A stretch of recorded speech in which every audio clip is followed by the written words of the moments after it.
caawa aan fursad u helay madaxweynaha Soomaaliya madaxweyne Xasan Sheikh Maxamuud inaan maanta ku soo dhaweyno Minneapolis aniga iyo madaxweynaha special relationship aan qabnaa aniga adeeraan ugu wacaa asigana gabarteeyo idhahaa madaxweyne sidii qof kasta uu yiri mininkaaga waaye ku soo dhawow Minneapolis aad iyo aad aan ugu faraxsanahay in maanta madaxweynaheena aad tahay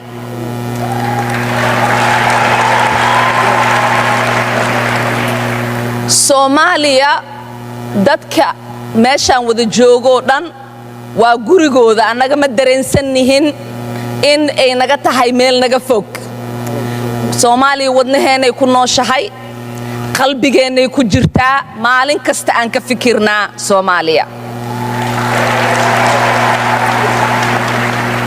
We are doctors, we are teachers, we are entrepreneurs, and we are elected representatives of our state. And so these vile comments and this sort of creepy obsession that he has on me and Somali Americans really is dangerous, and it's beneath the office of the presidency. Welcome back to Harlan Reports, the only place where the truth comes first and America always matters most. I'm Harlan, and I'm so honored you chose to spend part of your evening with me. To all the families, the veterans, the hard workers watching from living rooms across this beautiful country, thank you. We are one big family here. Today's Friday, December 26, 2025. I hope you all had a blessed Christmas with your loved ones, full of joy and peace. But folks, I have to be honest with you. My heart is heavy tonight. I didn't want to bring you news like this, especially right after the holidays, but I took a vow to tell you the truth, even when it hurts. And what we are seeing today, well, it hurts deep. It's a story that challenges everything we believe in, but it also reminds us why we fight so hard for this nation. Well, I agree with the president 100%. Ilhan Omar is a walking example of everything that is wrong with our legal immigration policy. We imported tens of thousands of people who hate America, add no value to it, rob and steal from us. And we're supposed to be okay with it. I don't think Ilhan Omar should be expelled from Congress. I think she should be expelled from the United States. And that's something that I'm working on. But what prompted me to take this position is she decided to send around fundraising emails saying I should be expelled from Congress. Well, if that's her view, she should go for it. And so what I've said is if I'm going to try to expel her, it won't be in a fundraising email. She'll deal with it on the floor of the U.S. House of Representatives. You know, I met the head of Somalia. Did you know that? And I suggested that maybe he'd like to take her back. He said, I don't want her. Okay, what else? Good evening, America. We need to talk. Yesterday, while most of us were opening presents, hugging our kids, and thanking God for the blessing of living in the United States, something unthinkable happened. It happened right here on our soil, in the great state of Minnesota. Congresswoman Ilhan Omar stood up in front of a crowd and said words that I never thought I would hear from an elected official in my lifetime. She was speaking to a group of Somali people, and she pointed to the President of Somalia and called him our president. I want you to really let that sink in for a moment. She didn't say the President of Somalia. She didn't say a foreign leader. She said our president. She called Somalia our heart and our home. Friends, when I heard that audio, I felt a lump in my throat. I felt a cold chill run down my spine. It wasn't anger at first. It was pure sadness. It felt like a betrayal of the highest order. Think about the brave men and women who have died for our flag. Think about the soldiers who spent their Christmas in a trench or on a ship far away from their families, protecting the very Constitution that Representative Omar swore to uphold. When someone takes the oath of office, they promise to support and defend the United States. They promise their loyalty belongs to us, the American people. But when you hear a congresswoman pledge her heart to a foreign leader, calling him uncle and herself his girl, it breaks something inside of you. It makes you wonder, does she even love us? Does she care about the struggling family in Ohio, or the farmer in Iowa, or is her heart thousands of miles away? This is why we needed President Donald Trump back in the White House. This is exactly why we fought so hard to elect him as our 47th president. He loves this country with every bone in his body. When President Trump speaks, he doesn't talk about foreign lands as his home. He talks about America as his home. And your home. He knows that to keep a family safe, you have to be loyal to that family first. Hearing Omar's words is painful, I know. It makes you want to cry for our country. But hold on to hope. Because we have a leader now who understands that betrayal is not an option. President Trump is strong, he is here, and he is putting America first. Right where we belong. But folks, this story is just beginning, and the reaction is getting louder by the minute. Stay with me. What we learned in a press conference a couple months ago is that 50% of the Somalis in Minnesota engaged in immigration fraud to get their citizenship. So there's clearly a culture, whether it's immigration fraud or Medicaid fraud or welfare fraud, with this community. And think about it. Look at where they're coming from. I mean, that's the culture of the place they've come from. So I do think we need to get to the bottom of it with Ilhan Omar. And if it turns out she lied, then she needs to be sent home. Folks, I want you to close your eyes for a second. I want you to picture the day you became an American, or the day your parents or grandparents did. Or maybe just think about the Pledge of Allegiance we all said in school. I pledge allegiance to the flag of the United States of America. It's a promise. It's a sacred vow. When you take that oath, you leave the old loyalties behind. You don't keep one foot in another country. You stand with both feet right here, on American soil, committed to your American neighbors. That's why this news about Ilhan Omar cuts so deep. It's not just words. It's a slap in the face to every single person who played by the rules. I'm thinking right now about a legal immigrant I met last year, a man named Mateo. He worked 3 jobs for 7 years just to get his citizenship the right way. He learned our history. He studied our laws. And when he raised his right hand to swear allegiance, he cried tears of joy. He told me, Harlan, this is my country now. I have no other home. Mateo understands what it means to be American. He understands gratitude. But then we see a congresswoman, someone with immense power, someone who sits in the people's house, turning her back on that very same promise. When she calls a foreign leader our president, she is telling Mateo, she is telling you, and she is telling me that her oath was just words. It feels like she is laughing at the sacrifices honest people make. It makes you feel small, doesn't it? Like the rules only apply to us regular folks, while the elites do whatever they want. It hurts because we love this country so much. We would do anything for it. And to see someone treated like a temporary hotel while their heart is somewhere else. It's heartbreaking. But let me tell you something that gives me hope. President Trump sees this too. He feels that same pain you feel. He knows that a nation without loyalty isn't a nation at all. That's why he fights so hard. He's not doing it for money. He's not doing it for fame. He's doing it because he loves Mateo, and he loves you. He wants an America where the oath means something again. He wants a government filled with people who wake up every single morning thinking about how to help American citizens, not foreign leaders. That's the America First promise. It's about respect, respect for our laws, respect for our history, and respect for the people who call this land home. We can't let this betrayal stand, folks. We have to demand better. And with President Trump at the helm, I know we will. But wait until you hear what's happening in the halls of Congress right now. The reaction is just starting to boil over. Well, it's worse than that. My understanding, a lot of the fraud was for fake autism claims. So literally, you are making up fake diseases in children to get money from U.S. taxpayers that then you send in remittances to Somalia to terrorists. It is disgusting. We allowed these people to come to our country. They have disrespected it over and over and over again. They feel entitled to it, and we need to strip their citizenships, and we need to send them all home. You know, usually the day after Christmas is quiet in Washington, D.C. Most politicians are on vacation, hiding away in their fancy houses, far away from the problems they created. But not today. Today, the Capitol is shaking. I have sources telling me that phone lines in Congress are literally melting down. They are ringing off the hook non-stop. Thousands upon thousands of calls. And it's not lobbyists or special interest groups calling. It's you. It's the American people, and you are demanding answers. I spoke to a young legislative aide just an hour ago.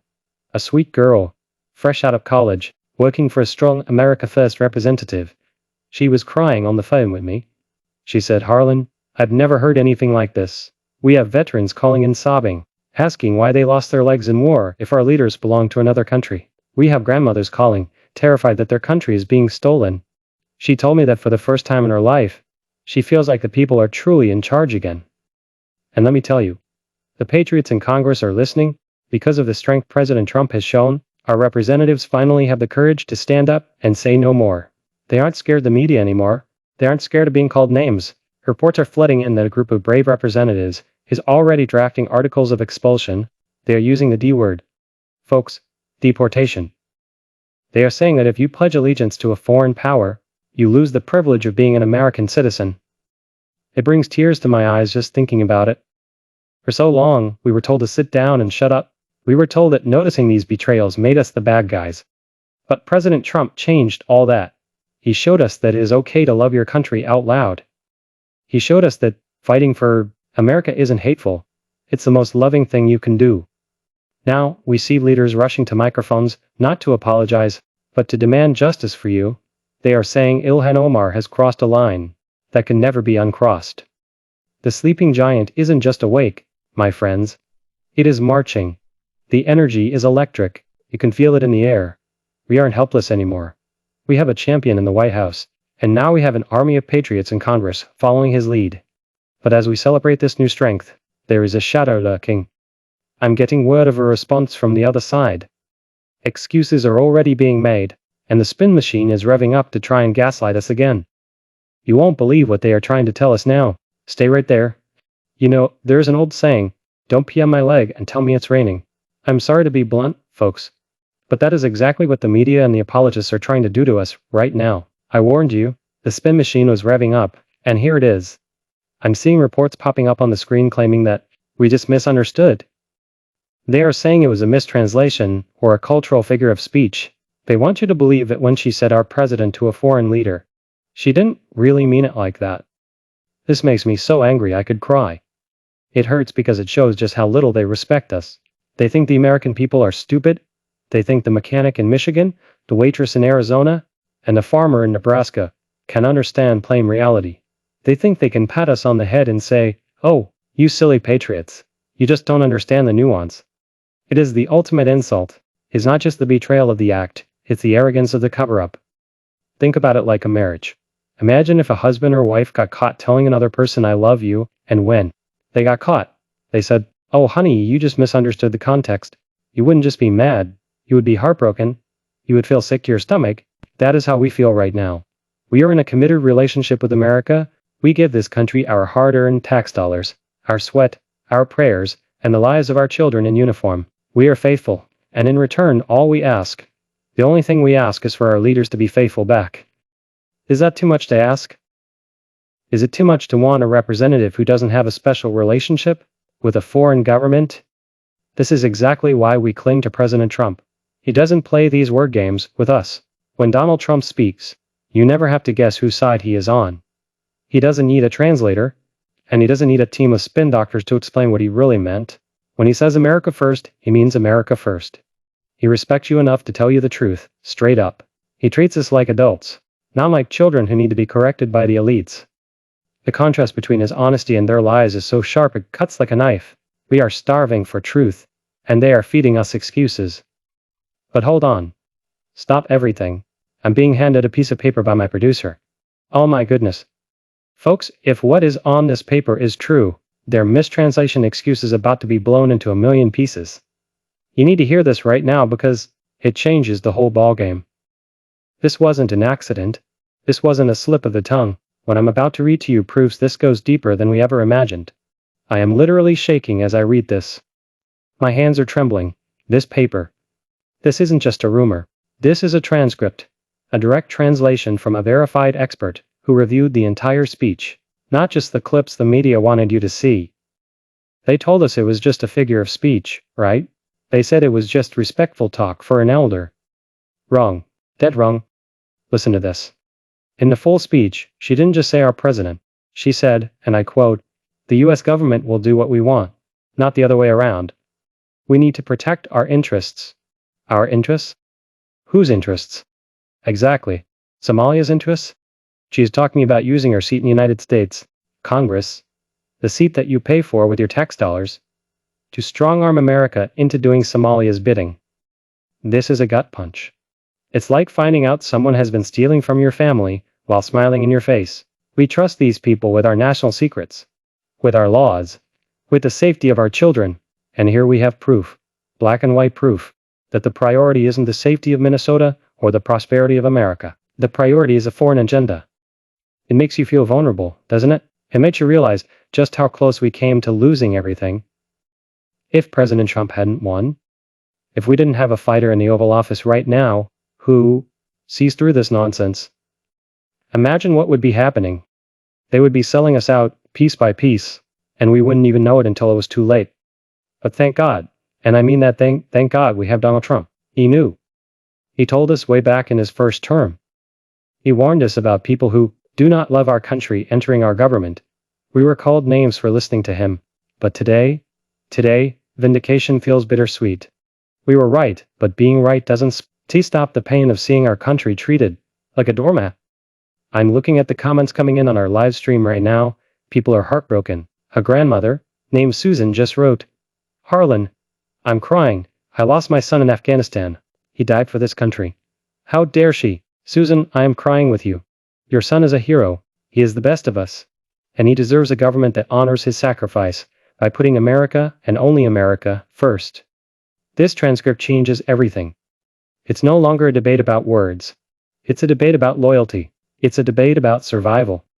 And if you think this is shocking, wait until you hear what the White House just signaled. The president is watching, and he is not happy.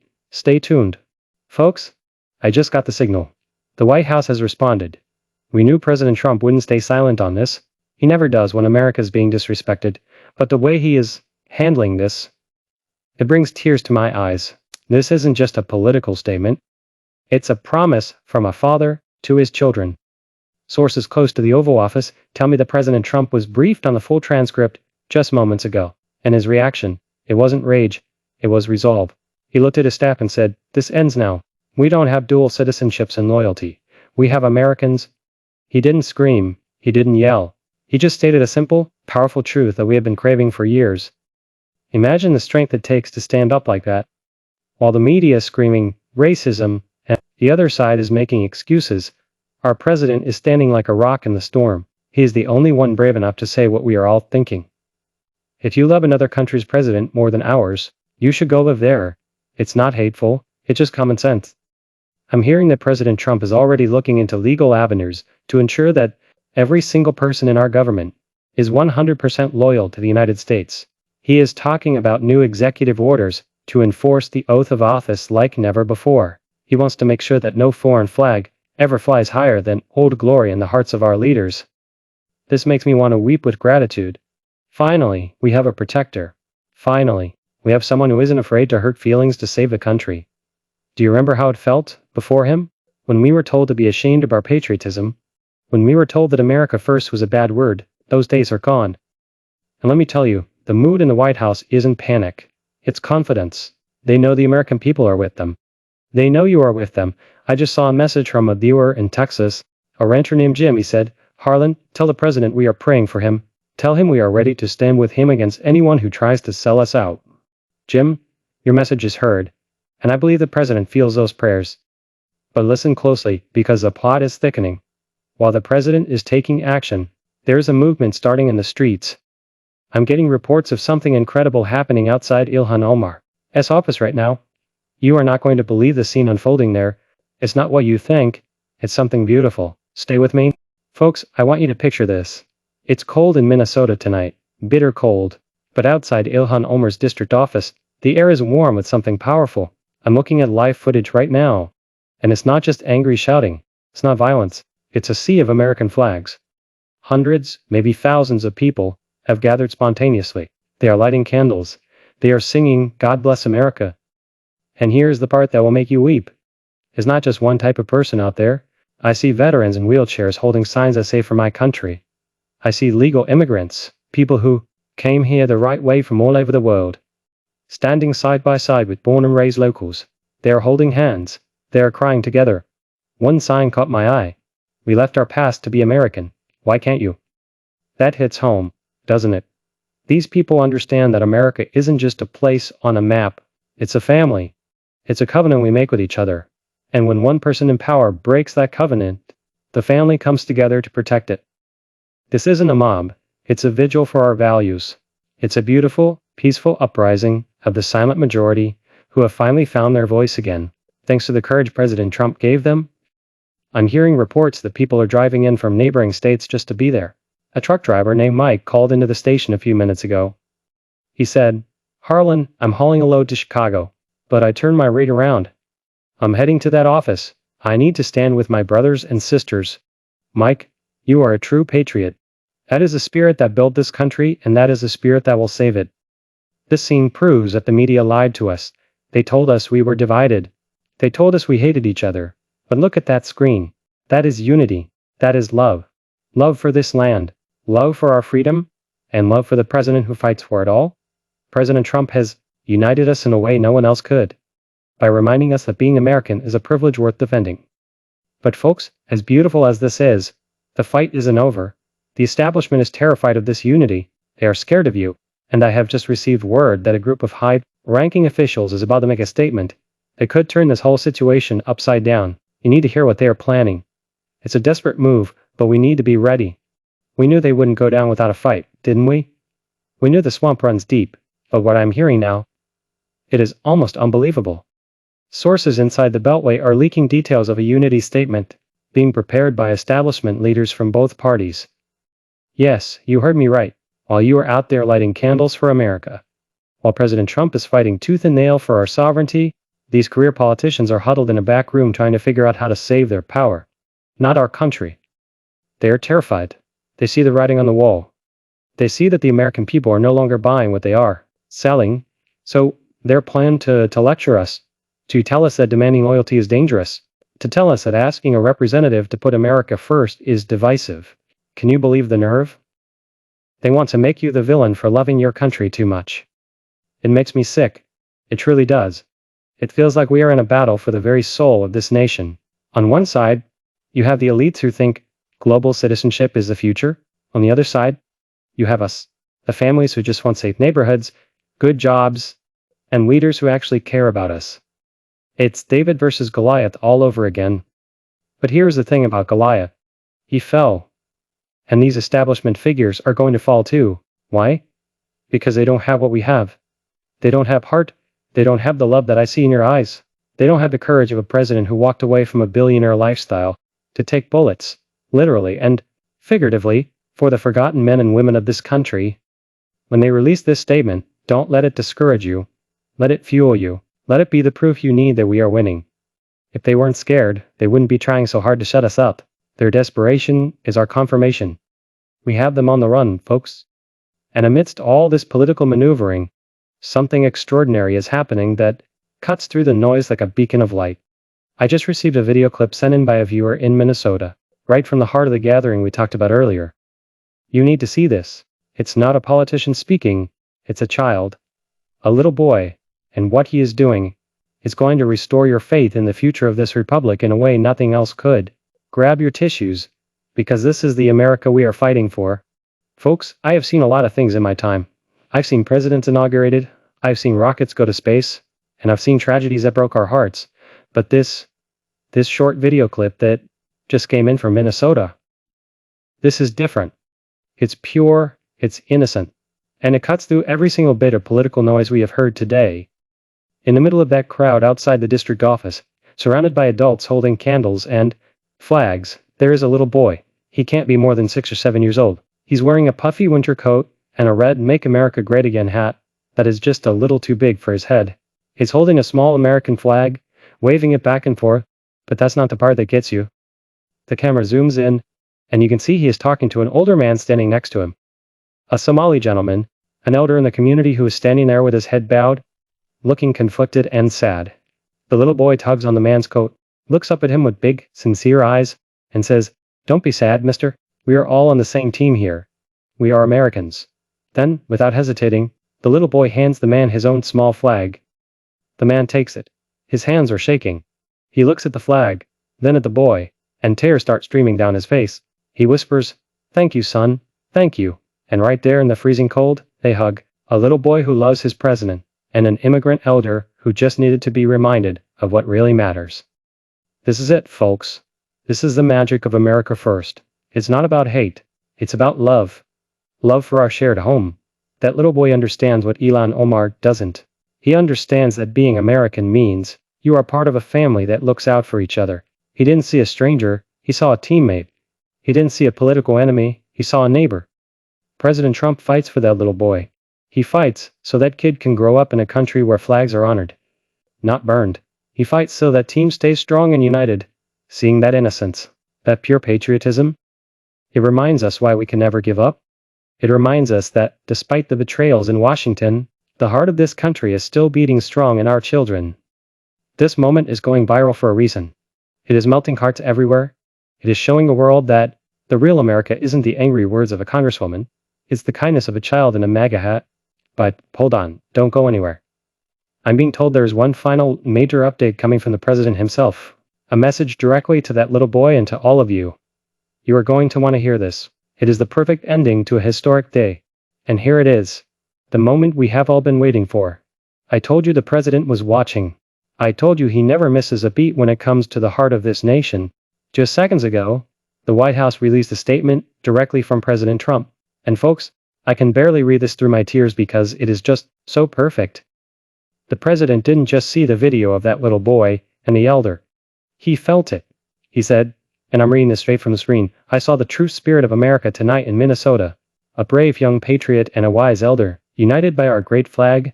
This is what we are fighting for. I'm inviting that young man, his family, and his new friend to the White House immediately. I want to shake their hands. I want to thank them for showing the world that under my watch, we are one people, one family, one glorious nation under God. Can you believe it? In the middle of all this controversy, in the middle of betrayal by a politician, our president takes the time to honor a little child.